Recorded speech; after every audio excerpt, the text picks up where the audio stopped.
Welcome. In this video show you how to reverse money on Capitec app. So how to reverse money on Capitec app. There are 7 steps. First, access your Capitec mobile banking app. So open your Capitec mobile banking app on your smartphone and make sure you're connected to the internet. Then navigate to the Transact menu. Locate and tap on the Transact option to initiate transaction-related actions.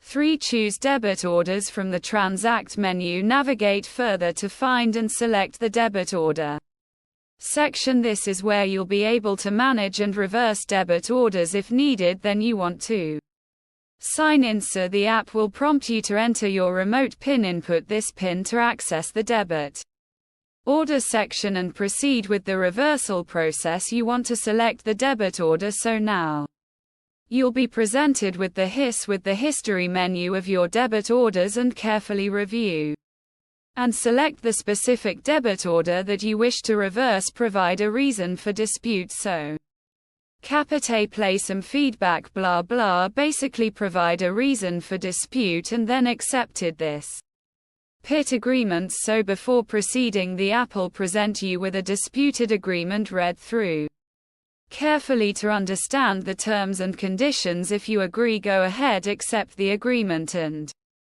then you can actually hand in that dispute, and Capitec Bank or Capitec will basically take a look, or will look into that case and let you know within a few business days. And that's how to reverse money on Capitec app. If the server was helpful, make sure to like the video, and thank you for watching.